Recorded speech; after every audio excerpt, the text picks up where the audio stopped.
You're too late. I've already summoned meteor. Okay, let's go. Hello, everyone. Welcome to episode 7 of L2R2 Playstation Podcast. My name's Fonze. I'm joined by my co-host, indie game dev, my UK bruv from another mom, Callum Monroe. Callum, how are you doing? Very good. How are you? I am doing well. It's early. I'm starting to, shake off the cobwebs and wake up. And That's how I feel now, and it's the afternoon for me. yeah, well, I've been there. I have my coffee here, which is like a standard, right? But you mentioned before we recorded, you're like, oh, I got to grab a cuppa. And I'm thinking, translating it in my American mind, I'm assuming, it could be a cup of... Well, I'm assuming, I'm not a full-blown idiot, but like it could be a cup of tea or a cup of coffee. But what is a standard when you mean cuppa? Yeah, normally a cuppa's a tea. Gotcha. That's what I figured. And then, if I ever hear someone say a cuppa, I assume it's a tea. Just because it's very British. And as much as we drink a lot of coffee as well, that's more of like an event. So it's more like, I'm going to have a coffee because I'm dying or something, whereas a cuppa's more of like just a necessity, something that is just pretty normal. See. I want more of these cool slang British terms. Like I don't hear enough, so just lay it on heavy. I want to. I feel like as soon as we're done recording, you just like let it rip. You take the tie off and all the secret British words I don't get to. Yeah. Alrighty, man. Well, would you play anything? Do anything this week? Yes, I've been playing Jedi Fallen Order actually. Oh, nice. Yeah, a friend of mine lent it to me. I went up to see him and luckily he just said, "Oh, have you played this yet?" And I said no, and he was like, "Oh, you can borrow it if you want." So took a couple of weeks for me to sort of finally get into it, because I don't know if you're the same, but sometimes I'll have a new game and like I've got to proper psych myself up to play it. Yeah, you got to be in the mood. You sometimes. Yeah, and I'm really enjoying it. I think I'm probably about 10 or so hours in. I made a bit of a mistake at the beginning, because I don't know if you remember, but at the beginning you get a choice of 2 planets. You're right on this, and I forget. I think I went to that like hell planet first. Yeah, and got that's my what I ass did. kicked. Okay, Yeah, that's exactly what I did. But I didn't realize that you weren't really meant to do that. Yeah, and I was just getting like destroyed by everything, and I was so close to just putting the game down and going, nah, this is just ridiculous. But no, I finally figured out how to actually play it, and I'm really liking it. It is quite hard. It reminds me a lot of Sekiro, actually. It makes me want to play Sekiro, sort of with the whole parrying and the like the meditation points and all of that. But yeah, I'm really liking it. I love I like Star Wars for its music and the sort of iconography, and it's done that really well. So yeah, really enjoying it. What have you played? Well, let's see. I've been playing, and just to piggyback off of the Jedi Fallen Order thing. Oh yeah, sure. I had a lot of fun with too. I feel like the combat, I didn't really wrap my brain around until like later on, honestly, where like I really felt like I felt confident in just the timing and everything. But you're around the money with all the dialogue and the world building. There's a point, I think early on, like very first intro scene, you're just walking by some stormtroopers. And you just hear their like jibber jabber in the background. It's like, that sounds just like how they talk in the movie. It's just like just little things like that just take you there. And I like whenever sort of you go into like some of these like Jedi like temples, or when it gets to that sort of artifacty kind of thing, and you can hear like the subtle scores from the sort of movies. Sure. I just think the music's really great in it. I think the only couple of issues I have with it is I think it could be a little bit more. There could be a bit more room for error, sort of when you're like platforming. I felt like sometimes it's like very inch perfect. Like you've got to be exactly like running towards a pipe. If you're like an inch off, you'll just fall off the edge. And I've died plenty of times that way, and it was very annoying. Yeah, and I think because it's similar to Sekiro, it's easy to compare it to Sekiro, and I think Sekiro has obviously done its combat far better. So I think there's a couple. It's a bit rough around the edges, but I'm really enjoying it. It's really good fun. It's just a fun, good, just game to play, really. Yep. I agree.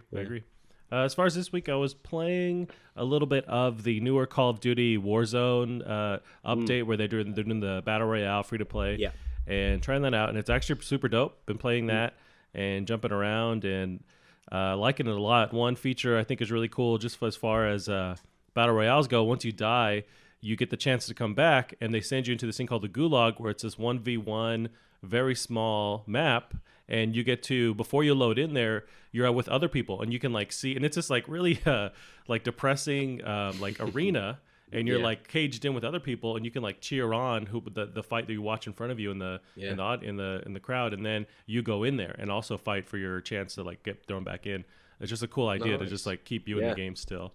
But other than that, that was really it. You know, we talked about last week playing that demo of the Final Fantasy VII remake, and I mean, just kind of living life after that. But I looked into the Call of Duty thing, but when I saw how large it was, like it was too much of like a thing. Like I wanted to just give it a go, but you can't really give it a go when you've got to wait like hours for it to download. That's what's insane, and they keep adding these like just non-monumental updates that are still like 50 gigabytes, 30 gigabytes. I don't know what the hell they're doing. I haven't checked the actual size on my PS4.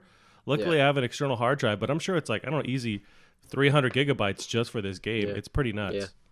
Yeah, and then, I mean, that's nearly the whole thing, because even though it's a 500 gig hard drive inside the PS4, you can only use like 400 and something of it. It's already allocated for other stuff. Yeah. I will say, though, that the world they build in the actual open world that you can play in the Battle Royale mode, it's all fully detailed in that newer engine. So it's super beautiful, and it's kind of amazing that it runs. Like, as you run around the map, they have all the single or all the multiplayer maps from the traditional Call of Duty in the actual world. So as you're running by, you see, oh, this is that map, and then, oh, that's that map. But it's all in one area. Yeah. It's pretty nuts.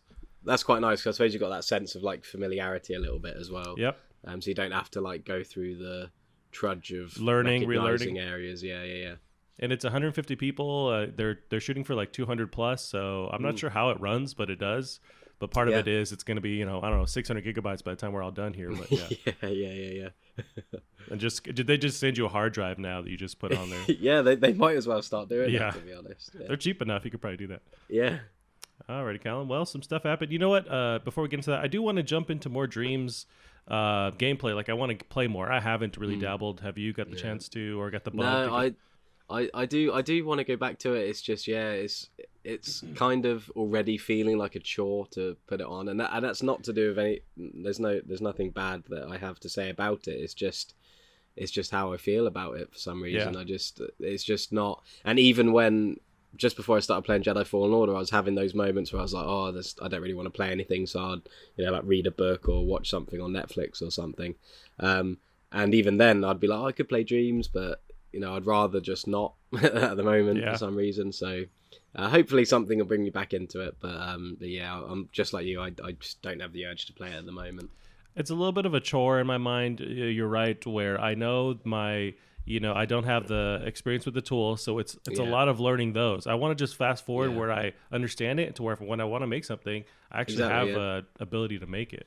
Yeah, no, I think you're right. I think it is knowing that you have to do some tutorials and sort of learn it and like go to school for a little bit, and pretty much. I just can't be bothered at the moment. But I'm sure I'll eventually get into it. But I suppose as well, the more that I don't play it, the more I'm thinking, people are probably really, really good at making things now. So I suppose that in a way that kind of puts me off as well, because I'm like, well, there's no real way that I can now. You know what I mean? Like try, like it seems stand out or exactly, yeah. I feel you, yeah. Although at the same time, at least for the play side of it, there's going to be better levels now that more people have time and have been messing with it. Yeah, that's true. Yeah. Nice, Callum. All right, we'll get into some of the news here. We got one of the big ones here. It was rumored for a while, but they finally came out of the woodwork and said it. So it's Sony confirms Horizon Zero Dawn is coming to PC. And some of the details here are from TheVerge.com's Monica Chin. It's official. Horizon Zero Dawn is coming to PC. Herman Hulst, who runs PlayStation Worldwide Studios, confirmed in an interview with Sony's PlayStation blog that a PC version of the open-world RPG will launch this summer. Hulst did not specify a release date, but he said that Guerrilla Games, Horizon Zero Dawn's developer, will release more information soon. The port is already listed on the Steam store with PlayStation Mobile as its publisher. Still, Hulst maintains that Horizon's fate doesn't signal a larger trend. To maybe put a few minds at ease, releasing one first-party AAA title to PC doesn't necessarily mean that every game now will come to PC, end quote. He told PlayStation blog. PlayStation named ex-Guerrilla Games manager, director, and co-founder Herman Hulst as a new head of Worldwide Studios back in November 2019. So it's pretty big news, but we heard rumors of this for a while, and it was just rumors, and now it's actually confirmed. But I have this tweet here. I read this article and went, cool, it's coming out to PC. Nice. Fans will be able to play this. But I guess there's a whole just underbelly of Sony fanboys online that just were angry, and I can't understand why. But I pulled up the tweet here of this dude. I've just looked at it. Yeah, who seemingly tore apart his room, and he's kind of like, he's crying, he's like wiping away tears, and audio wise you can hear him. And he says, quote, "Great way to spend my birthday. Thanks for fucking nothing, PlayStation." Guerrilla Games. Not on his birthday as well. Right. Decades thrown away, and now it was all for nothing. And I don't know if it's a joke or like, I didn't tell. I went through the comments and stuff. It didn't seem like he was joking. He's really fucking angry. Yeah. Yeah, it's I don't know what to tell him. Like, it's just not that big of a deal. Oh, hang on. I've just clicked onto his account, and it says, his pinned tweet says, "Due to the legitimate concern from a lot of people, I must come out now and admit that this is basically a satire/parody account. This includes my post tweet. This was all planned, apparently." Okay, former Parody Central account. Yeah, but there are still people who are. There are.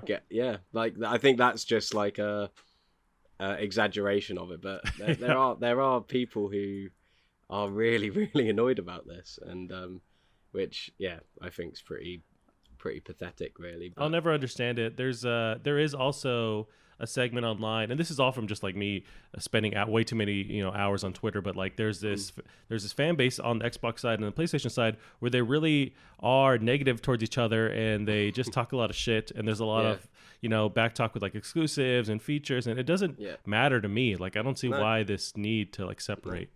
And I think it's funny you say it, because I thought that the whole console wars was gone now. Well, not gone, but I thought it was completely like just not as bad as it used to be. But I don't know, because I haven't used Twitter for that long, like properly, and it's only sort of within the last few like 6 months or so I've started using it a lot more. And it's started doing these things where it'll say I can start following topics, so it'll like come up with, and I think I like chose to follow like video games as a topic, and ever since doing that, it just comes up with all these tweets about people being like, "Oh my god, look, the Xbox has got this. Oh, PlayStation's dead." It's like, that's not it's just so weird. I don't know like why people are coming at it from that angle at all, to be honest. There's just a lot of idiots out there, I guess, and like that's the thing with the internet, is we're now exposed to a lot more of them. And I did the same thing, where you can follow topics. I remember doing that for Nintendo, and I didn't realize how lately there's been this huge demand for Nintendo Direct. Like, so Nintendo fans are thirsty as fuck. Like, they're waiting for that update, and so they're angry online. Like, people are just chronologizing the days, like until the next, how long it's been since the last Nintendo update. So, but I learned that by just following the topic. But there's a lot of just negativity and grossness, and just a lot of people freaking out for nothing. So I think it's good to have exclusives. Like, I'm not gonna say that I'm not one of those people who are like, oh, exclusives ruin the industry. I think the opposite. I think that exclusives create competition, and competition creates sort of more need to strive to better games, personally. But I think Horizon Zero Dawn's a perfect game for, if you look at it from sort of Sony's side. They've got a new console coming out. They're going to want to attract I think if you look at all of Sony's exclusives, I think and like I was saying, I think the second one's clearly going to likely be maybe a PS5 release game or near that.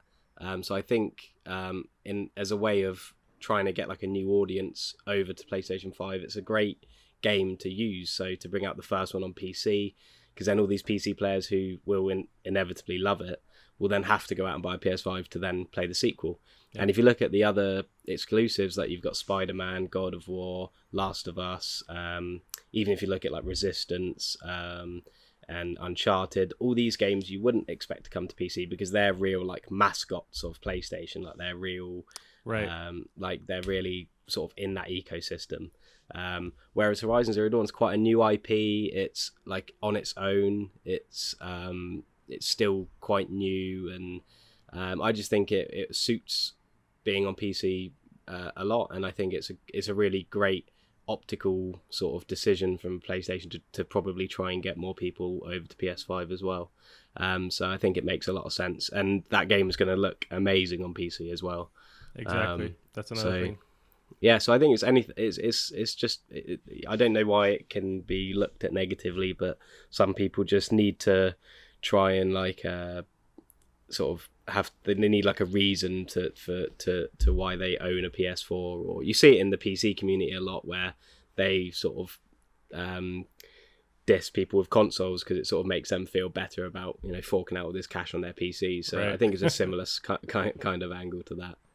Yeah, and I think that we're seeing more and more of these consoles realize that PC isn't really their competitor. It's almost like a different ecosystem, and so why not port your games there? It drums up more support. So maybe those console or those PC players go, you know what? I'll buy a console. I'll spend $300 on a console because already one of my graphics fucking cards costs $300 anyway. So they're already rolling in dough apparently, so they can just buy go ahead and get a console. But yeah, like it just drums up more support over people that really aren't your competitors. It's a different scene. And then especially with Horizon Zero Dawn, that was such a technical powerhouse on PS4. It's such a great way to show here's what it's going to look like or here's what it can look like on PC. Then when they show some kind of PS5 equivalent, they go, it looks just like that. The next one looks just like that PS5. It's just another way to advertise. Exactly, yeah. Yeah, I don't see how you can really be angry about exclusives going anywhere, because it really just means more people get to play the game. So yeah, for sure. Why is that an issue? Yeah. Now, they did mention, or Herman Holtz mentions, that there's no plans, at least publicly, to move more AAA titles to PC. Do you think there's other games that could work, also on PC, or do they really have no reason to port other games there as well? I actually think, just from what I just said then, which is going to sort of go back on what I said as well, but I think actually Resistance would do quite well on PC. I think a Resistance collection, because I mean those games are amazing, especially Resistance 3. And yeah, I think they would do really well on PC. I mean, they're such great shooters. They haven't been out in a long time. It could be released a collection, kind of like the Master Chief Collection kind of thing, which has done really well on PC. So yeah, I think Resistance would do well just because it's a first-person shooter. They're great games, and they're quite forgotten, I feel. Yeah, and anytime you can let PC fans toggle with the controls or the graphical stuff and just completely raise it above what it was before. I think that new Killzone is a great example of letting PC players just open the hood and start messing with stuff. Yeah, if you hear banging, by the way, it's because we've got some gardeners doing some things to our garden. So gotcha. Apologies for any of that. I could hear it. Yeah, it's fine. I figured something was going down.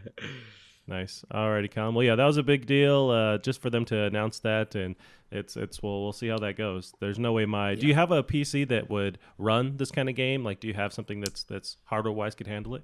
Yeah, I think it probably would. I mean, I play at 1080p still. I've got a fairly ordinary 1080p monitor, so I wouldn't be able to sort of see anything above 60 FPS at 1080p anyway. So yeah, I mean, I haven't had any problems with any games yet on it. My graphics card could probably do with updating at some point, but it's still only because it runs very hot, and it's sort of one of those big sort of powerhouse ones. I mean, so it's sort of outstaying its welcome a little bit. But no, yeah, it could probably. I'd like to give it a go, but I think. Yeah, I mean, it'd probably play better on a PS4, to be honest, just because it was so well optimized for that. Right. But yeah, no, it'd be interesting to see how it works. That'd be a good sort of benchmark test for it, because I think the last game that I played that was new was Outer Worlds, which wasn't that graphically taxing anyway. So right. Yeah, so it could be quite a good benchmark, but hopefully by the time that's out on PC, I'll have a new graphics card anyway. Yeah, there you go. Alrighty. Now, Callum, this next one, this dropped right after we recorded. You think Naughty Dog would throw us a bone and just let us know, hey, we're going to announce this thing. Yeah, right, yeah. But it's the Last of Us TV show in the works at HBO. So this is Matt Kim of IGN has the details here. The Last of Us director Neil Druckmann will team up with Chernobyl creator Craig Mazin on a television adaptation of The Last of Us for HBO. According to THR, this is the Hollywood Reporter, Druckmann will be involved in the creation of the HBO Last of Us series. This is a rarity for video game adaptations, as the game creators aren't usually directly involved with the adaptation process of their games. Druckmann and Mazin will write and adapt. Naughty Dog president Evan Wells will serve as executive producer alongside Carolyn Strauss. Sony Pictures Television and PlayStation Productions will co-produce the series for the cable network. Sources told IGN that HBO will replace the previously announced The Last of Us movie adaptation. How do you feel about this? Do you prefer a TV show versus a movie? What do you think? Does this need to exist at all? Yeah, I think I definitely prefer a TV show against a movie, especially when it's to do with a game. Because I just think that a lot of the time when it's a movie, they often feel rushed just because you're trying to fit like a 20-hour story or a 20-hour game into a hour and a half, 2-hour film. So I think a series is good. It's good that Neil Druckmann is involved and Evan Wells as well. But yeah, I just don't really see the point in it. I get that a lot of HBO viewers probably haven't played the game, so it's a cool way for them to see the story. Because initially I assumed it was going to be not to do with Joel and Ellie, but it's sounding like it is. So yeah, I mean, I personally don't think games need to be films or TV series. It's just not necessary for them. I think that they tell stories better than series can. But yeah, I mean, I'm sure it will create a big buzz around The Last of Us, which is always good. I'll definitely watch it, and I'm sure I'll enjoy it. But I'm just not sure sort of the reason for it really. Yeah, I agree with everything you're saying there. Where traditionally, when I don't think any of these games, especially lately, they're so narratively driven. They're so the cutscenes, the acting is so amazing that they're already movies. They're longer movies. They do everything that more than a movie could actually, produce, and the time frame that they're stuck with, like you mentioned too. But I guess I am more interested in a show, and especially if it doesn't seem like it, but I like the idea of them tackling characters just in that universe. You could tell other stories in that universe. You could reference characters possibly. You can talk about the Fireflies. It's like there's so much there to pick at that doesn't have to mess with these core stories that we've already heard. But you're right. I think it seems like, at least with Neil Druckmann, he tweeted a thing it was International Women's Day on Sunday. He made a tweet adding the list of female characters from The Last of Us along with those HBO characters that have been already on the series, on the show there. So I don't know. It seems like those characters are going to be replicated on the show. For me, it's kind of a bummer because I like the idea of them just telling other stories. Yeah, and it would just be kind of weird, I think, for people who have played the game to watch it and see because I mean, I don't know, it's kind of weird because Last of Us is so story driven.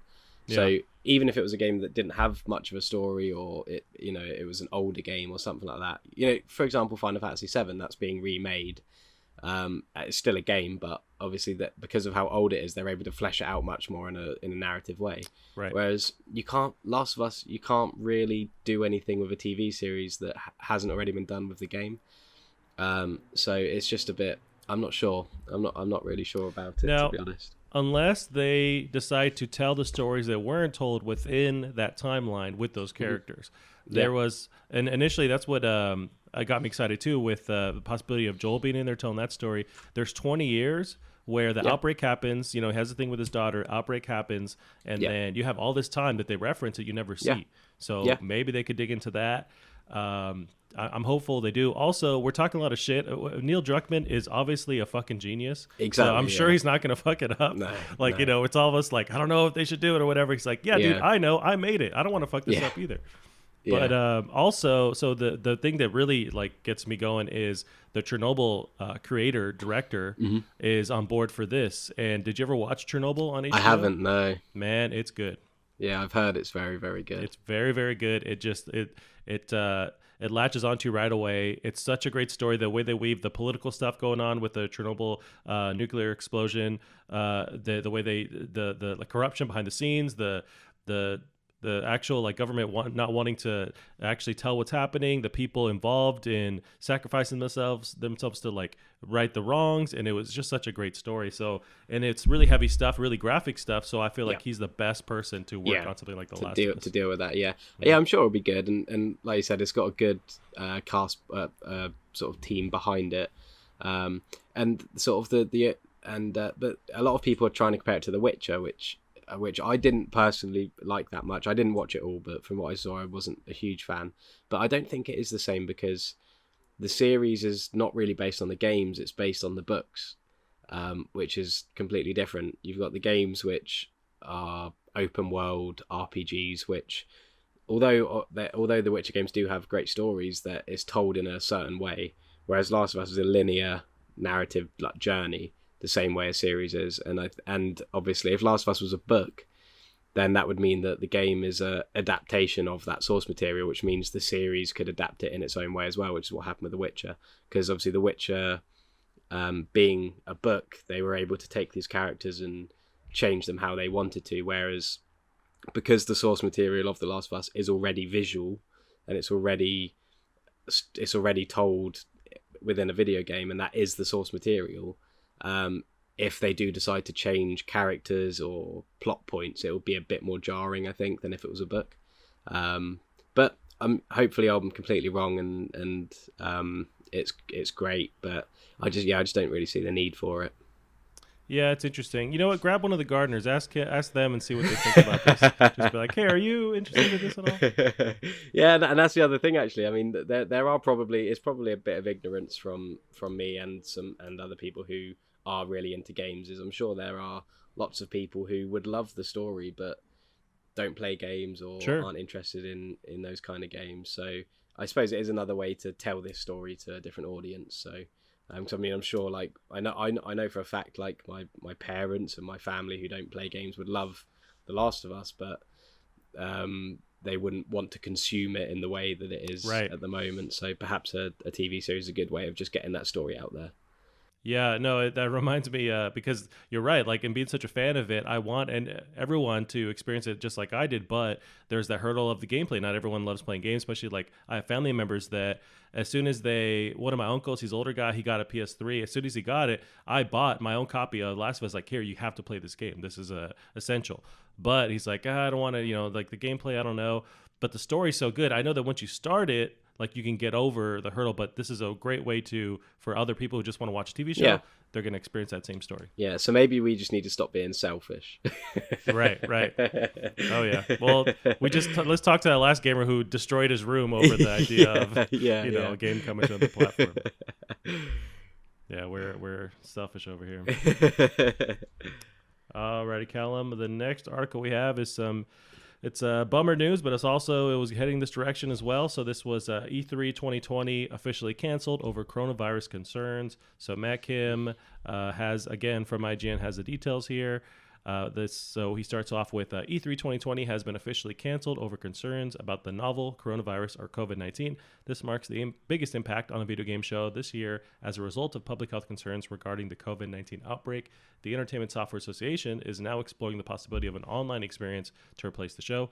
Both attendees and exhibitors will be contacted about full refunds. The ESA also confirmed that it was exploring options with our members to coordinate an online experience to showcase industry announcements and news in June 2020. So I do have some tweets here from Jason Schreier from Kotaku. He's always dropping news and stuff behind the scenes. So once this broke, he was able to talk about some stuff that he had heard about. So this is from Jason Schreier. More news from me. Warner Bros. Games was planning to do an E3 press conference this year for the first time to talk about Batman, Harry Potter, and Rocksteady's game, among others. Remains to be seen what they'll do now.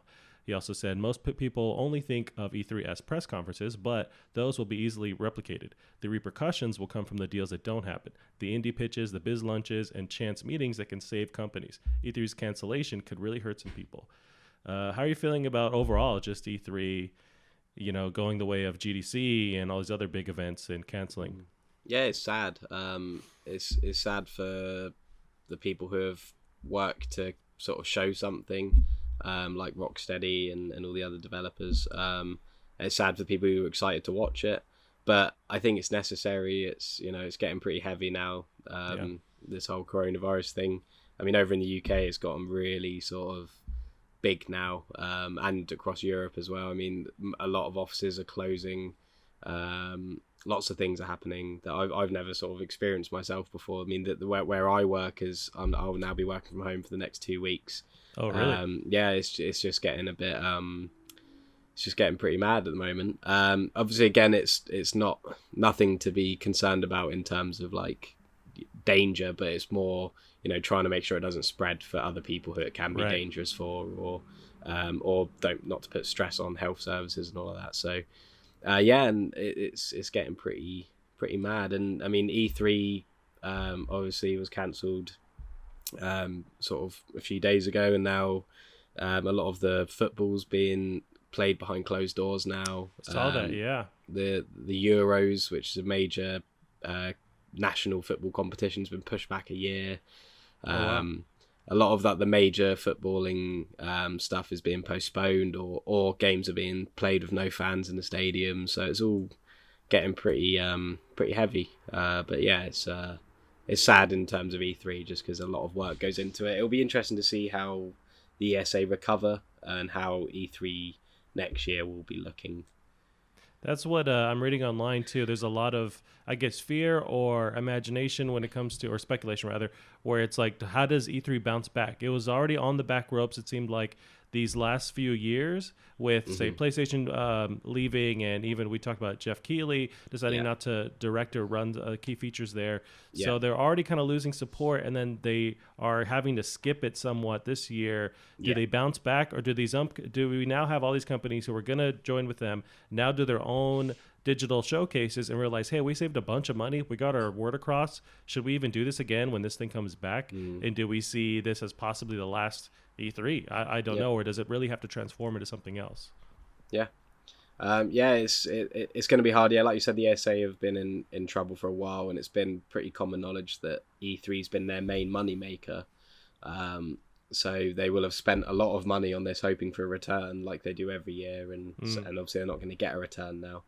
I mean, I'm sure they're probably insured in some way, but it's going to be tough for them, and it's going to be interesting to see what happens in the future. But I saw a pretty funny comment today. It's the only one that I've seen like it, and someone said that it's that this whole coronavirus reason for it not being on is fake news, and the real reason is that developers kept pulling out because they didn't want to go to E3, so ESA pretended it was coronavirus related, which is just a completely crazy conspiracy theory. Right. Yeah. No, because they'd still want to make money somehow by having people, because people attend the event. There's ticket sales. Yeah.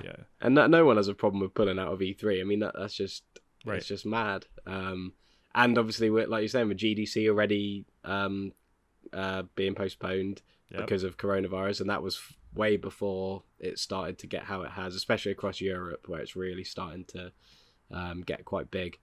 I just thought it was really fun. I just couldn't help but laugh when I read it. Just some people are just have these mad conspiracy theories. Oh yeah, you know what that reminds me as well? There's a well-known conspiracy guy.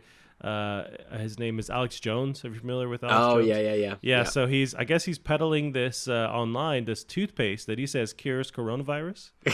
And it's like he's really trying to sell it, and it has it's there's silver infused toothpaste of some sort. And so people are just completely dogging on him because, of course, it's not going to do anything, man. What are you doing?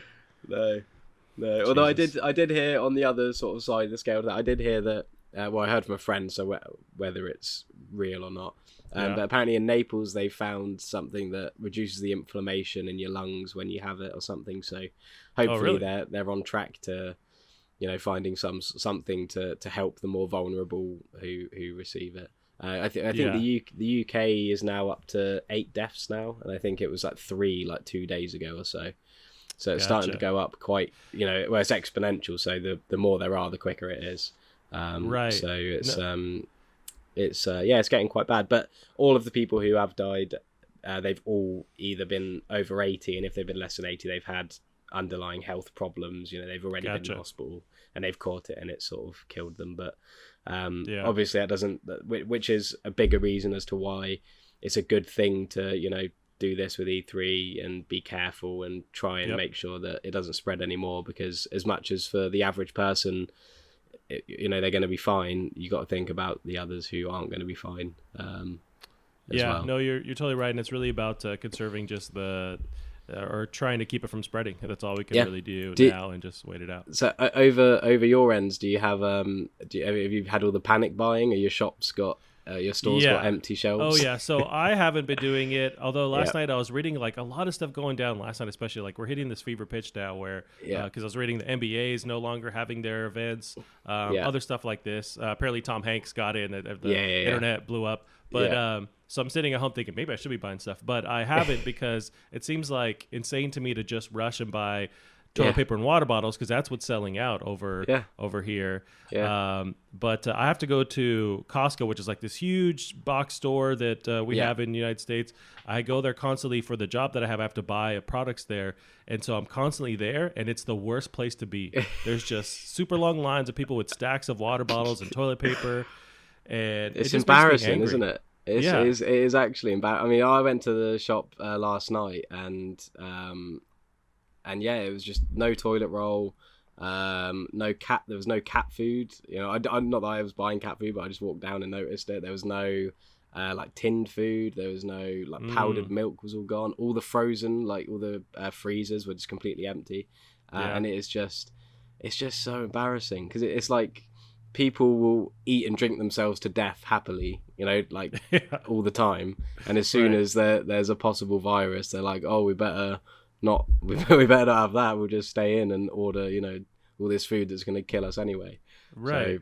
So it's, it is very embarrassing. And I don't know what it is. I don't know what it is about the toilet paper either, because I get that, you know, that they don't want to leave the house, but you only aren't meant to leave the house if you have it so that you don't spread it. Right. So if you leave the house and you get it, then that's not you doing anything wrong. That just means once you've got it, then don't go out and don't spread it anymore.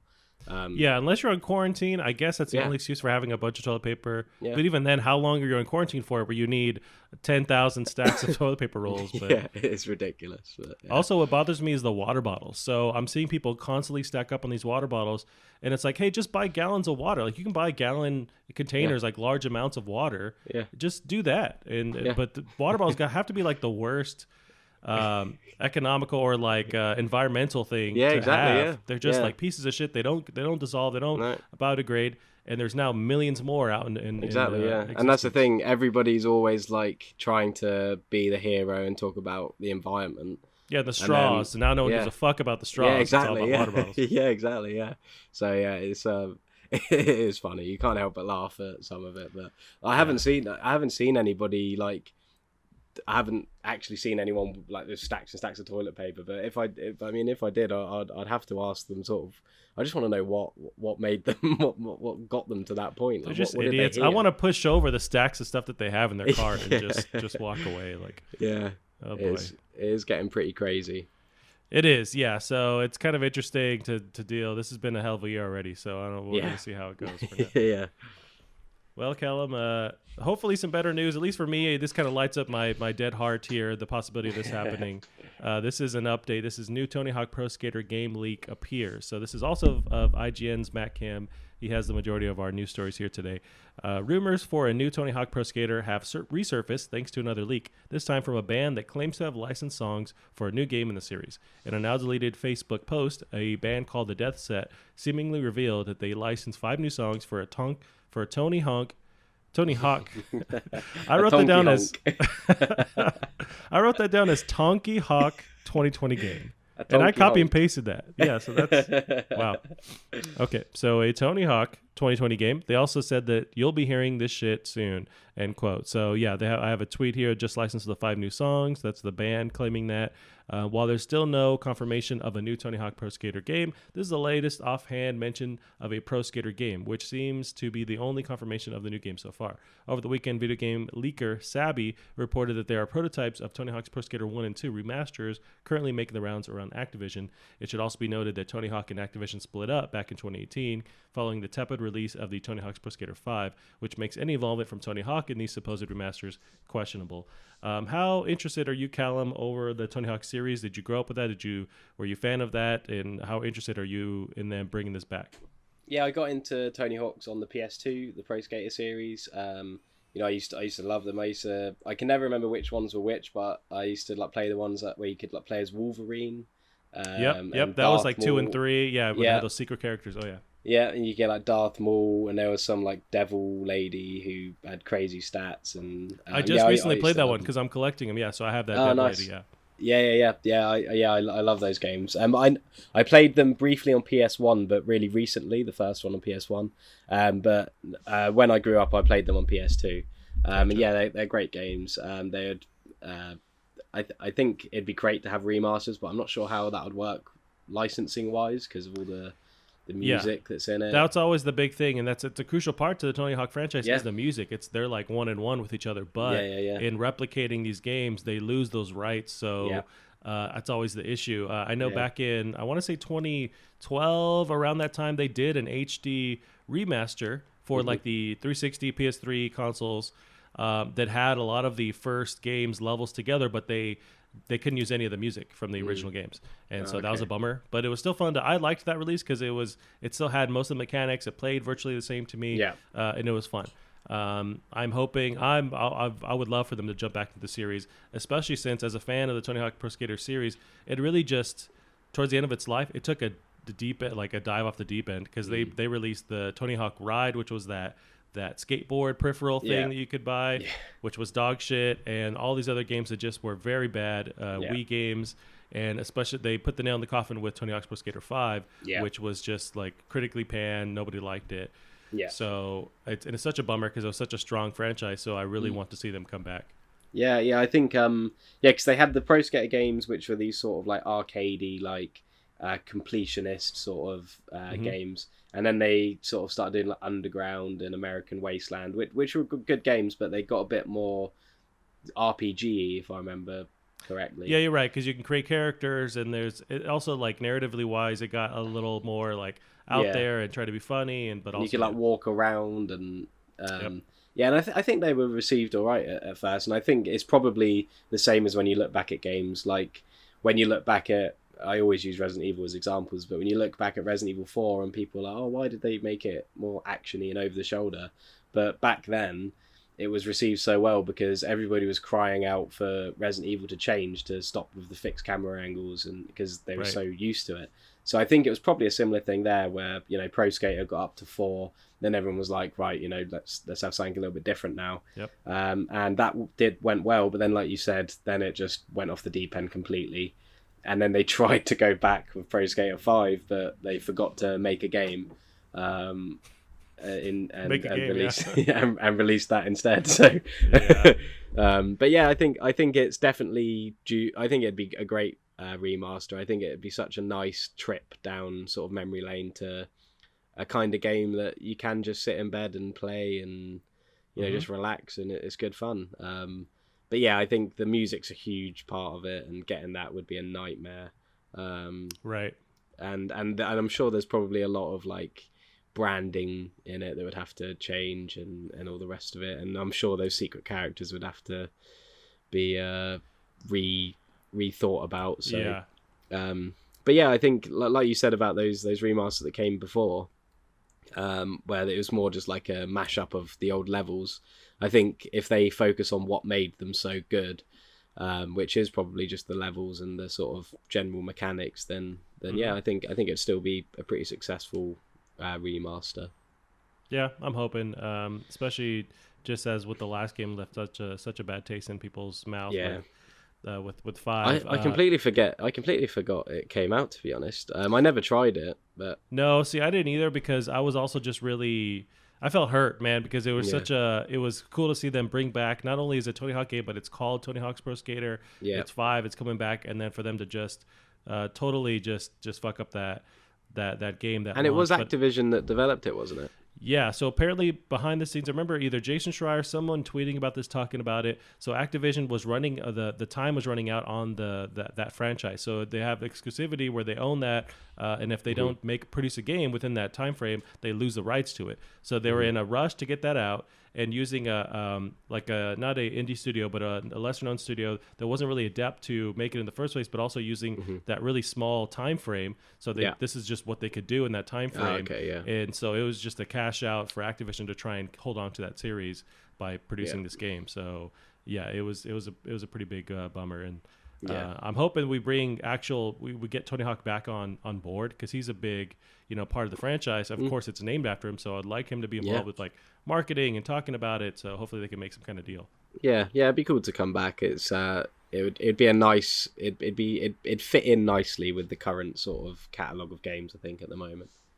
There's also like there's a drought with these types of games. I think there's a big demand for it nowadays, where there was a time where once this hit, everyone was trying to make a skate game, a surfing game, and like there's always this kind of huge rush to replicate this formula. But now with Skate, that franchise Skate 1, 2, and 3, them being gone, it's like there's a huge void here, but that people want. So I'm hoping they can. And I think that's where Skate came in, because I think that was the natural progression that the Tony Hawk games had to make, and Skate did it for them. Right. But then that obviously disappeared, and now you've got that Session game, which seems to be trying to come in now as well. But you're right. There's Session. There's a couple other indie games. There's like I'm blanking on now. There's also Skatebird. Have you seen anything on Skatebird? Is you that play the one... as a bird who's skating? Oh no, I haven't seen that one, but I've seen. Okay. There's an indie game developer that I see pop up on Twitter quite a lot, making a skating game, and it's sort of like it's like the camera perspective is like just behind him, quite low down. It's kind of like neon-y. Yeah, so that's called Skate Story. Yes. Yeah. I keep following that dev, and it looks beautiful. Like I can't wait to play that game. And he goes into detail about sort of like the different problems he's had trying to make the skateboard do certain things, and it just sounds like such a horrible project. But he's doing a great job. It looks really good. Yeah, imagine you have to pair the physics correctly with the animations. It's got to be a whole issue. Yeah, and you'd have to be so good at skateboarding as well, or at least understand it a lot. To get that feel right. Yeah, exactly. But he seems to be nailing it, so it looks really good. But just quickly go back where you said about when these games were big, the Pro Skater games. Did you ever play Disney Skate Adventure? No. Oh, that was that pretty was cool? A good game. Yeah, it was on PS2, and it was basically like a Pro Skater game with lots of different like Disney worlds and Disney characters, and it was it had an amazing soundtrack as well, just like the Pro Skater games. Were they like Disney licensed tracks or something? Or? Yeah. It was honestly an awesome game. But so I'm looking at footage of it now. Actually, yeah, it's really good. I'm seeing Woody skateboard around Andy's room here. And I remember the soundtrack was. Let me try and find the soundtrack, because it was very good. It's very much like they copy and pasted the Tony Hawk gameplay but you're Disney characters. Yeah. That's crazy. Yeah. So were you cycling between this and Spice World back and forth as a kid? You were just playing these two? No, this was quite a lot. This is quite a while after Spice World, actually. I see. You're grown up at this point. Yeah. But yeah, it had the soundtrack had like Real Big Fish, Smash Mouth, Simple Really Plan. nice. Had like a really good soundtrack, and it had just a really cool vibe about it. But yeah, it's me and my brother are always talking about how we want to try and sort of get it again, because it's one of those games that, because you normally end up playing the games that you used to love when you were a kid, and this is one of those games that I just still haven't been able to revisit. So it's just going to be a full nostalgia overload when I finally get my hands on it. But yeah, that was a good one. Hopefully they'll bring that one back. Yeah, maybe they're working on this. I wonder. I'd like to see them. There's only 3 now, but they walk on stage. Tony Hawk walks on stage. It's like, all right, you guys asked for it. We're remaking Disney Extreme Skate Adventure. Here it is. Yeah, that'd be great. Yeah, there'd be just me in the crowd going, woo. Yeah, that's awesome. No, I'll look for that on eBay. I'm sure there is copies of it. Oh yeah. It's a good one. You'll have a lot of fun with it. Nice. Alrighty, Callum, here's one of our last stories. This is a Nintendo PlayStation console sold for $360,000.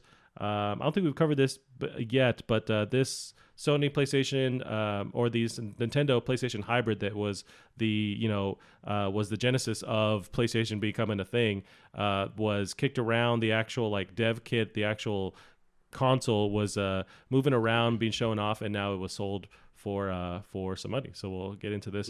IGN's Matt Kim once again has a story here. The Nintendo PlayStation prototype console was sold today in an auction for $360,000, making it one of the most expensive video game lots to be sold at an auction.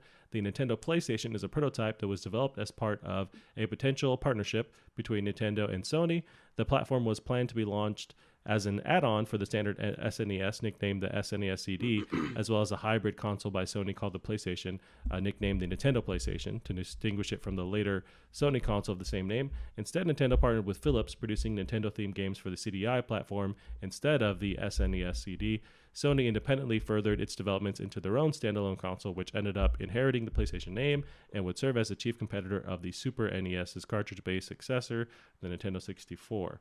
Have you been familiar with this, just as far as like this prototype existing and the whole history with that? Yeah, I think the whole Sony Nintendo sort of betrayal is just one of the most like feel good, like in your face kind of moments. Just how sort of like Nintendo and Sony were sort of like together, and then Nintendo wanted to partner with Philips because they were cheaper, but it was all very like under the radar. And then Sony came out and absolutely decimated the market with the PlayStation compared to, you know, Nintendo's answer, the Nintendo 64 eventually. So I think it was it was a bit of karma, I think, for Nintendo in those days, probably getting a bit too big for their boots, because obviously at the time they were like the leading brand.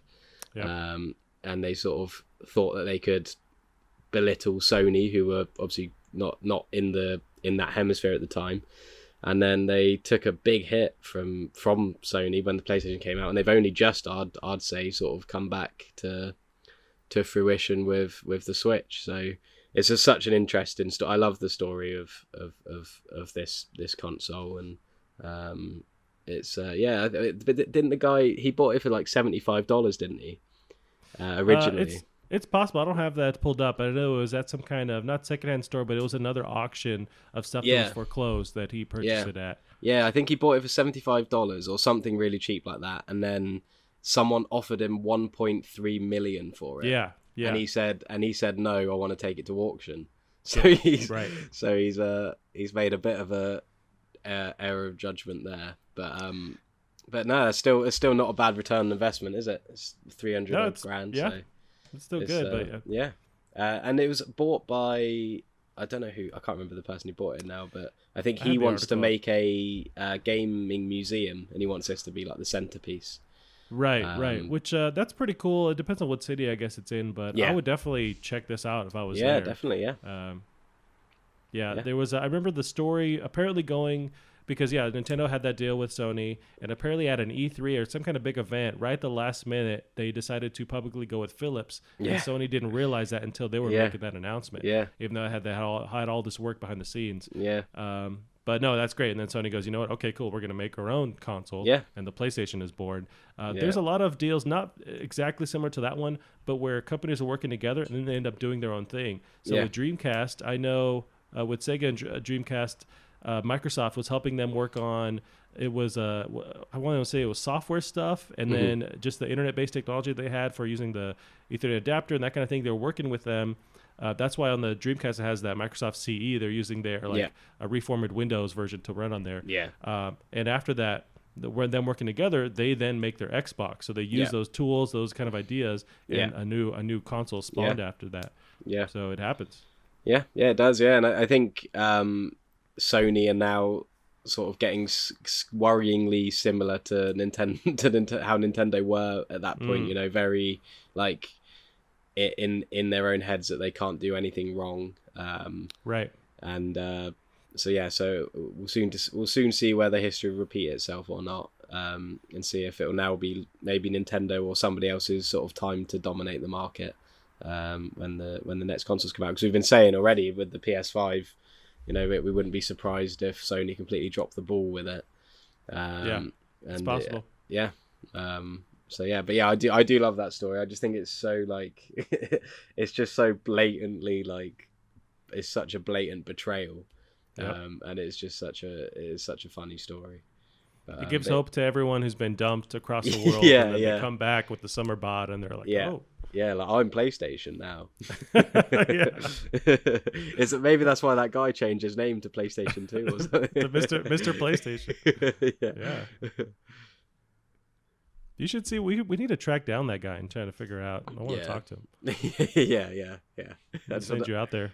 I want to see sort of like, I don't know if you get like I'm guessing you get like some sort of documentation. I suppose his ID would say Mr. PlayStation. Yeah. I just want to see that. I just want to see an image of his like driving license or something. Yeah, of course. Awesome, Callum. Well, that's all I have for you this week. We can end it there. Callum, I'll send it off to you. Where can they find you online? On Twitter, I've actually just released my first game which actually came out today on the Play Store. It took a few days to be approved. Oh, nice. But yeah, so it's quite weird. It's not, it's my first project that's been released. I did it mostly as like a learning process to basically learn how to release a game on the App Store. So it's nothing incredible, but it's all right. It's like a high score chasing endless runner. And yeah, I'm just glad that I finally managed to release something. And I think there's still a few things I need to like clean up. Now that it's out, I'm starting to see some problems. But so that'll be on my Twitter, which is at Bear Monroe. And yeah, so that was. Now, I remember you talking recently about submitting it to the App Store, and now I didn't realize it's finally on there. Sweet, I'm definitely gonna check it out, and I'm gonna have serious notes, and I'm gonna have critiques for you. No, but I'm gonna play it for sure. Yeah, there's you can there's no, I wouldn't waste my time because there's going to be a lot of you'll be able to write a lot of critiques about it. It's very it's very much a first game. Gotcha. But yeah, I'm just happy that now I sort of understand how the process of releasing something goes, and because that was such a pain, just uploading the sort of project onto the Google Play developer thing, and every time I'd upload it, it'd be like, oh, this is wrong, this is the wrong version of something, and so I'd have to keep going back and doing it. But yeah, I only released it on the Google Play Store, just because on iOS you have to pay like $100 a year just to release anything. So I didn't bother with that. So that's interesting, because I guess because it's a bigger player pool, but also you're a little fish in a big pond when it comes to the App Store. So it seems interesting that they charge you, but they don't seem to like giving people access to developer things. So for example, because I've got a Samsung Note 10, and to sort of allow it to be able to like debug and test things on it, you have to put it into developer mode, which you do by going into the settings. And it's quite weird, actually. It's kind of like a cheat code. Like, you have to find the build number and tap on it 7 times, and then it's in developer mode, which is a bit weird. And all that means is it basically allows you to like debug things from a computer via a USB, whereas with iPhones you have to like get it specially sort of set up to be able to do that, because they don't like people being able to mess around with things. So I just thought for ease, and I didn't want to spend too much money on this because it's not going to make me any money. It's got no ads in it or anything. It's completely free. So I thought I'd go for the cheaper option of the Google Play Store. Gotcha. Cool, man. Yeah, I can't wait to try that out. Yeah, it's a fun little thing. I'm just glad to get it out there, but yeah. Yeah. Now on to the next one. Yeah, exactly. Yeah. I've got to have a think about that now. Yep. Awesome. Well, we'll end it there for us at L2R2. You can find updates on the show as well at Plastic Heart Pod on Twitter. That's it for us this week. We'll see you next week. Bye-bye. See you later. You're too late. I've already summoned meteor. Okay, let's go.